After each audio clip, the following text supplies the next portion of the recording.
Hello everyone, my name is Fatima Mahmood. Welcome and welcome back to my channel. This video reflects my own views and opinions, no one else's, and it's not been pre-approved or endorsed by any federal agency or other employer, academic program, or membership association. This is a series of shorter videos regarding federal application tips that some may consider different or unusual. I'm using the word application as an umbrella term for the entire hiring process. Today's topic is outside activities of federal employees as it relates to the hiring process. The target audience for this video is job seekers for a federal position or current federal employees. Of course, people in state and local government could benefit from this as well as people in the nonprofit and private sector. There are lots of ethical rules already in existence in federal government about employees' outside activities, and this basically applies to both paid and unpaid work. So yes, the federal government, through its ethics regulation, can regulate the behavior of its employees for outside of work activities that are either paid or unpaid. Some people already know this, and this is new to other people. This is the website of the U.S. Office of Government Ethics, which provides guidance and documentation and advice to all the ethical offices within each agency, Office of General Counsel, or the legal division. So your own agency will have detailed ethical guidance for you, and it may come from this Office of Government Ethics, or it might be advised by this office.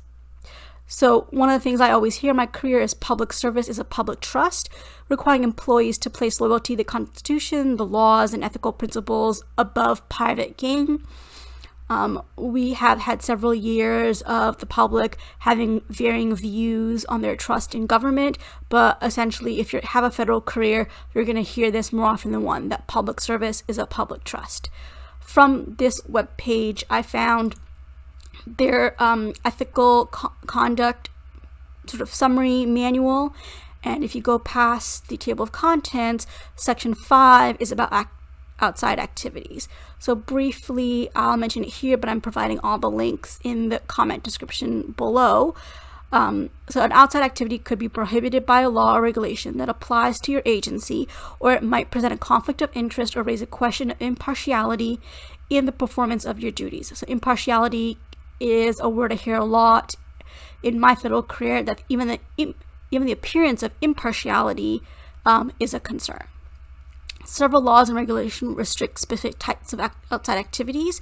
These restrictions can include, and obviously you can read these on your own, you can potentially not get compensation for teaching, speaking, or writing related to your government duties. So if you're paralegal and I write about that, I need permission. I may not be able to get compensation for it. If you're an economist, you're an attorney, etc., you're an engineer, etc.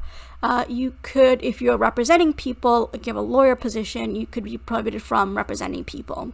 Limitations on fundraising in a personal capacity, and prohibition against serving as an expert witness.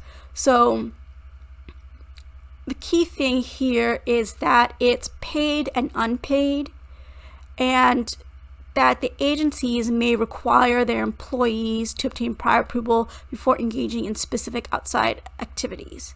So some of these details, the execution of this is left to the agencies, so agencies can be strict or flexible depending on what's important to them.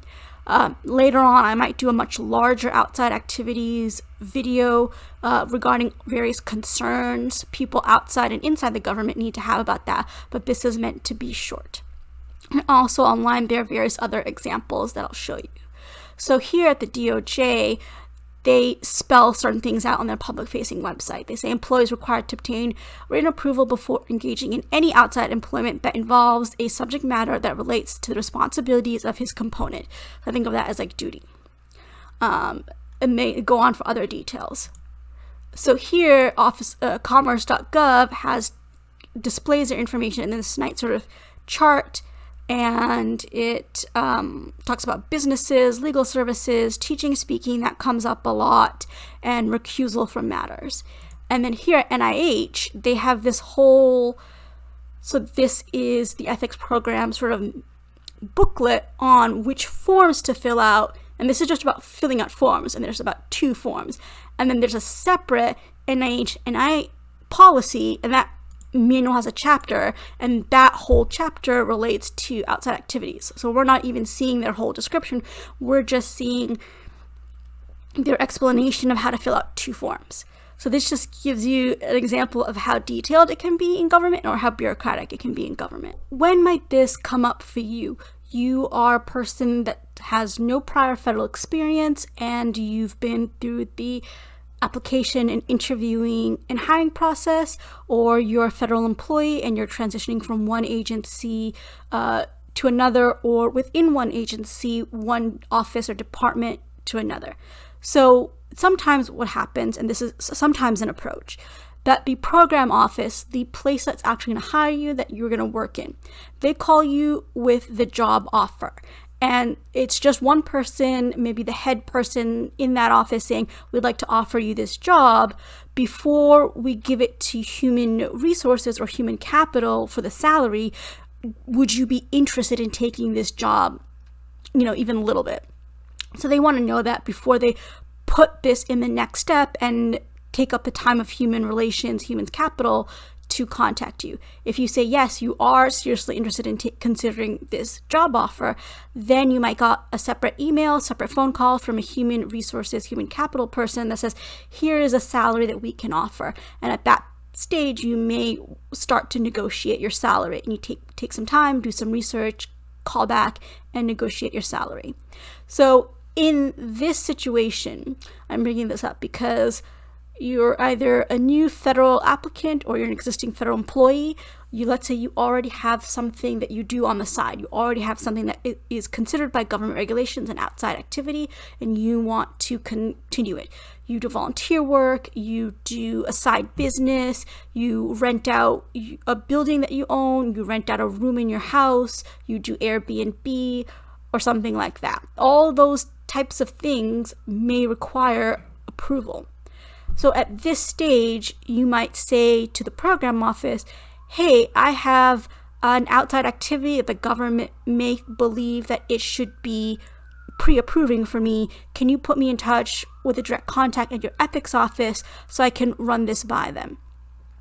And so at the same time as you're negotiating an HR salary, you should also be, in my opinion, talking to the ethics office, a direct contact there, and asking them, okay, so I'm doing this outside activity right now. I'm still doing it. I'm not stopping it right now.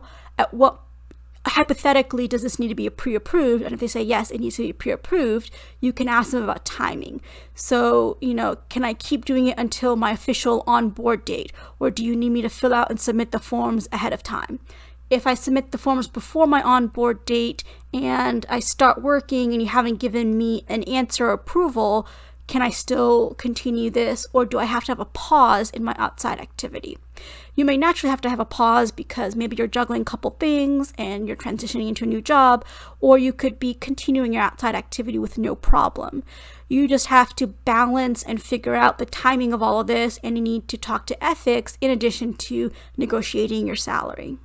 My opinion is that you don't need to, and probably shouldn't, bring up this outside activity as a question until you actually get the program office's job hour. Of course, in the course of your discussing your resume during the interviewing process, aspects of your outside activity may come up, but the permission and pre-approval question should be saved until you get the offer.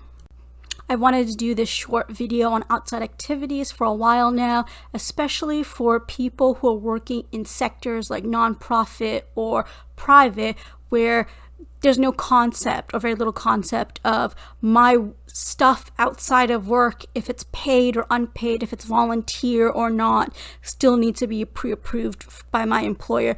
This is a new concept for people, and I wanted all those types of people to know about it sooner rather than later. Thank you for watching my video. I'd love to hear from you on email at fmahmood@wellesley.edu. You can also find me on LinkedIn at that address. And if you do send me a connection request, please go ahead and send me a note. Before you go, please like, comment, share, and subscribe to my channel. I'd really appreciate it. And please go ahead and watch my next video. Thank you.